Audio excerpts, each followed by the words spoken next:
Assalamualaikum guys. Berjumpa lagi dengan channel Fast Update. Sebelum lanjut jangan lupa subscribe ya guys. Kalau nanti suka sama videonya bolehlah di like dan share.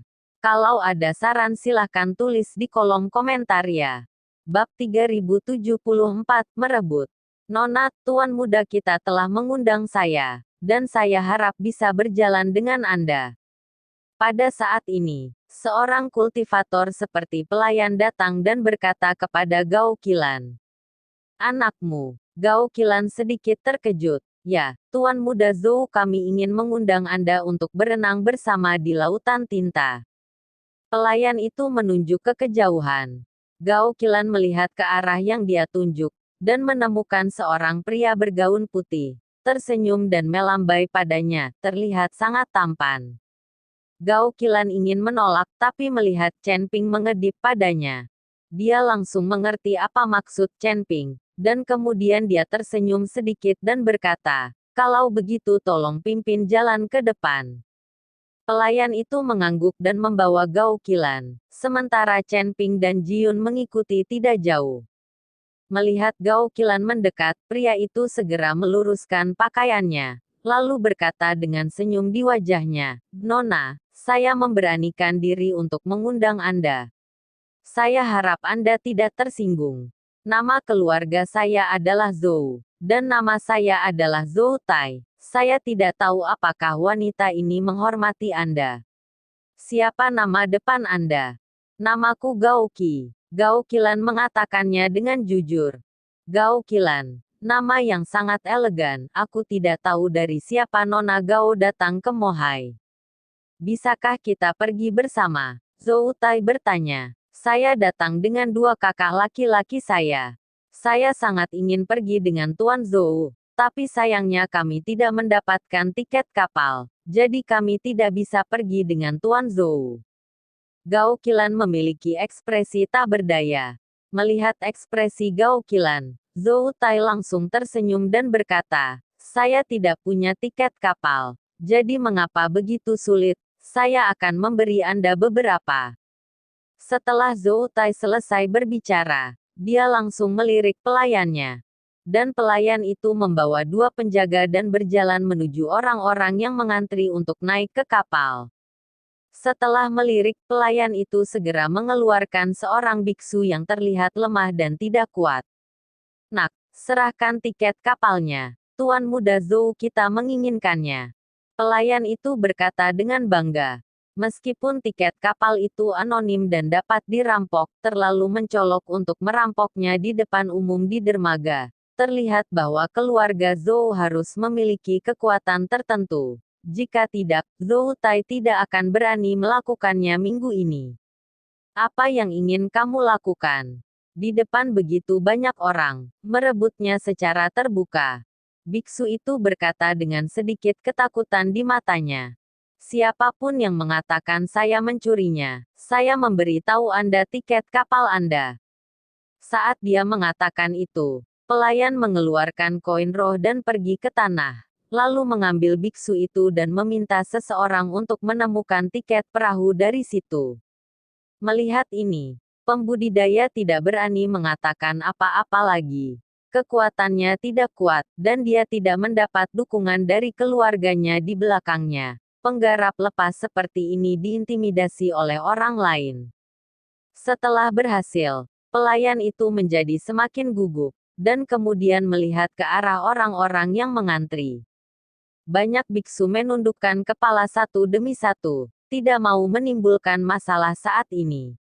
Pada saat ini, seorang lelaki tua yang mengenakan jubah hitam dan mengeluarkan bau busuk muncul di hadapan pelayan itu. Melihat hal tersebut, pelayan itu berjalan langsung ke arah lelaki tua itu. Dan bahkan jika dia merebut tiket perahu, dia selalu menemukan seseorang yang mudah diganggu. Dia merasa bahwa lelaki tua ini adalah pengganggu. Orang tua, keluarkan tiketnya. Pelayan itu berkata kepada orang tua itu. Kenapa memberikannya padamu? Pria tua itu menatap pelayan itu dan menguap. Bau busuk menyengat wajahnya, menyebabkan pelayan itu segera menunjuk ke hidungnya, dan berkata dengan ekspresi muram, "Sial, baunya sampai mati. Serahkan tiket perahu. Aku bisa menyelamatkanmu." Tapi saat pelayan itu selesai berbicara, dia melihat sepasang telapak tangan hitam lelaki tua itu tiba-tiba mencuat dan membanting ke arah pelayan itu seperti kilat. Begitu wajah pelayan itu berubah, dia tidak punya waktu untuk bereaksi, dan wajahnya ditampar. Tepak, terdengar suara garing, dan kepala pelayan itu terlempar kemana-mana dalam sekejap, dan dia langsung mati. Melihat pemandangan ini, semua orang terkejut. Tidak ada yang menyangka bahwa tamparan di wajah lelaki tua yang tidak mencolok akan memiliki kekuatan seperti itu. Bab 3075, Tanah Harta Karun. Melihat ini, kedua penjaga itu sangat marah dan bergegas menuju lelaki tua itu. Melihat pemandangan ini, Zhou Tai juga mengerutkan kening, ekspresinya sangat jelek.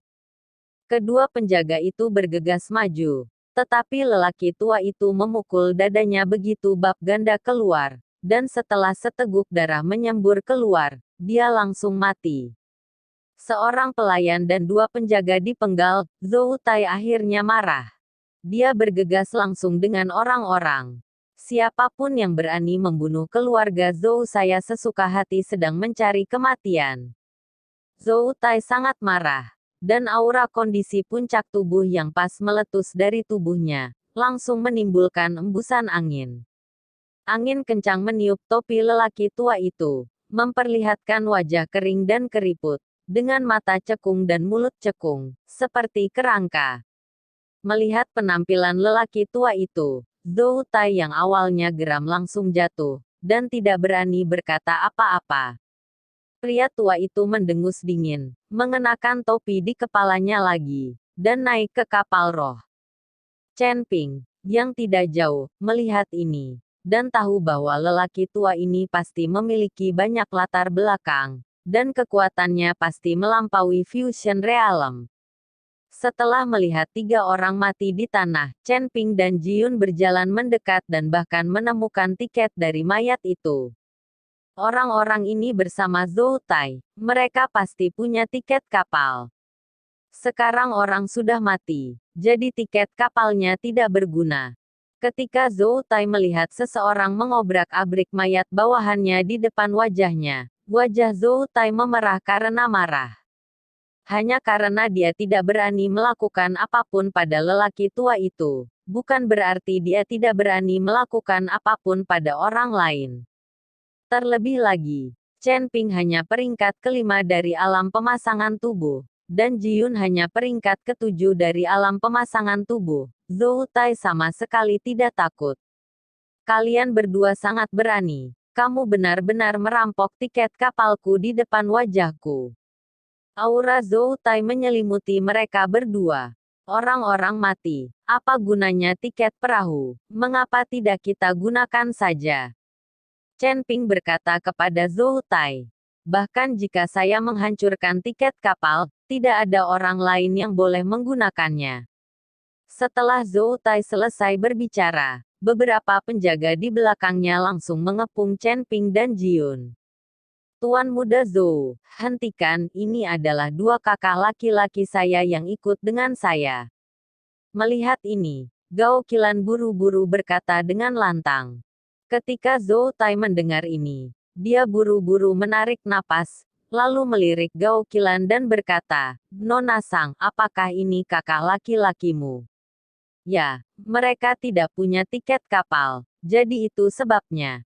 Gao Qilan mengangguk dan berkata, karena ini kakak laki-laki Nona Gao, saya benar-benar minta maaf. Anda menyimpan tiket kapalnya. Bagaimanapun juga, mereka semua sudah mati. Jadi mereka tidak membutuhkannya. Sikap Zhou Tai telah mengalami perubahan 180 derajat. Zhou Tai tidak peduli dengan pelayan yang mati dan dua penjaga. Bagi mereka, kematian beberapa budak tidak berbeda dengan kematian beberapa semut. Sekarang setelah Chen Ping dan yang lainnya memiliki tiket perahu mereka tidak perlu lagi merampok tiket orang lain. Jadi mereka mulai menaiki perahu. Setelah memasuki kapal roh besar, Chen Ping menemukan bahwa ada sesuatu yang benar-benar tersembunyi di dalamnya. Setelah menunjukkan tiket, seorang anggota staf membawa mereka ke atas. Dengan naiknya setiap level, dekorasi interior kapal roh jauh lebih mewah. Terlihat bahwa lantai atas kapal roh ini seharusnya yang terbaik. Chen Ping dan yang lainnya berhenti ketika mereka mencapai lantai 5, dan kemudian pemandu menemukan kamar mereka. Karena butuh waktu berhari-hari untuk mengarungi lautan, kabin atas memiliki ruangan terpisah. Namun, kabin di bawah semuanya adalah tempat duduk, dan lingkungannya terlihat agak keras. Nona Gao, apa yang kamu butuhkan? Katakan saja padaku. Ada segalanya di kapal roh ini. Selain itu, ini pertama kalinya kamu datang ke Mohai, jadi kamu tidak mengenalnya. Nyatanya, Mohai ini tidak seseram yang dikatakan rumor. Sebaliknya, lautan tinta ini adalah harta karun. Kata Zhou Tai sambil tersenyum. Bab 3076, Menjual Hu. Tanah harta karun. Gao Qilan bingung. Tentu saja, Mohai dikabarkan sangat berbahaya, sehingga hanya sedikit orang yang datang ke sini. Justru karena itu berbagai harta karun di kawasan Mohai belum ditemukan. Kalau bukan karena ombak besar di Mohai beberapa waktu lalu, beberapa harta dicuci ke pantai dan diambil oleh orang lain, tidak akan banyak orang yang berburu harta karun. Tidak banyak orang di Mohai setiap tahun. Karena berita yang disebarkan oleh orang-orang yang telah melihat harta karun itu, mereka menarik begitu banyak orang. Berbicara tentang ini, Zhou Tai jelas sedikit marah. Menurut apa yang kamu katakan, bukankah ada harta karun yang sangat besar di lautan tinta ini? Chen Ping bertanya. Tentu saja, ada harta karun yang sangat besar di lautan tinta. Tapi aku belum pernah melihat orang memasuki lautan tinta. Yang paling banyak adalah mengambil kapal roh, menyelamatkan beberapa harta terapung, atau pergi ke pulau di lautan tinta untuk menemukan peluang. Siapapun yang berani pergi ke laut sedang mencari kematian, dan sama sekali tidak ada kemungkinan untuk selamat. Zhou Tai mengangguk dan berkata, lalu mengapa dikatakan bahwa kapal roh tenggelam 2 hari yang lalu? Melihat Zhou Tai tahu banyak tentang Ohai, Jiun buru-buru bertanya. Dia ingin tahu apakah sesuatu benar-benar terjadi pada ayahnya. Aku juga pernah mendengar tentang masalah ini. Ada hal-hal yang selalu berubah di lautan tinta, dan apapun bisa terjadi. Apalagi ada banyak monster di lautan tinta. Jika kapal roh tenggelam itu juga mungkin terjadi. Kalau tidak, mengapa ada lingkaran sihir besar di kapal roh ini, dan tiketnya sangat mahal? Tapi jangan khawatir, kapal roh biasa kita adalah kapal roh terbesar. Meskipun tiketnya mahal, itu juga yang paling aman.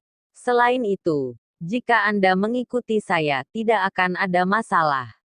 Ini bukan pertama kalinya saya menyeberangi Laut Hitam. Zhou Tai meyakinkan dengan wajah percaya diri. Jelas dia berbicara untuk didengar Gao Qilan. Dia ingin menunjukkan dirinya di depan Gao Qilan. Ketika Jiun mendengar kata-kata Zhou Tai, hatinya menjadi semakin berat. Jika ayahnya benar-benar meninggal, dia harus bergantung padanya untuk membawa sekte Feitian di masa depan. Tapi Jiun tahu kekuatannya sendiri, dan dia takut sekte Feitian akan kesepian di masa depan. Tuan Zhou, terima kasih. Saya ingin istirahat. Gao Qilan mengeluarkan perintah untuk mengusir Zhou Tai, karena Tai ada di sini, ada banyak hal yang tidak bisa dikatakan. Nona Gao, istirahat dulu, dan aku akan mengajakmu bermain di geladak nanti. Meskipun lautnya gelap gulita, itu bukan pemandangan untuk dilihat. Setelah Zhou Tai selesai berbicara, dia memimpin orang-orangnya mundur. Setelah Zhou Tai pergi, Gao Qilan memandang Chen Ping dan bertanya, Chen Ping, jika aku wanitamu, apakah kamu masih membiarkan aku menjual warna kulitku untuk membelikanmu tiket kapal? Chen Ping terkejut, lalu berpikir sejenak dan berkata, "Jangan membuatku begitu tak tertahankan, itu tidak disebut mengkhianati penampilanku, dan aku tidak memintamu untuk melakukan apapun. Tidak masalah apakah kamu wanitaku atau bukan. Jika ada pria yang berkomplot melawanmu, aku akan mencoba yang terbaik untuk membunuhnya." Kata-kata Chen Ping membuat Gao Qilan tersenyum, dan merasa jauh lebih nyaman. "Istirahatlah yang baik.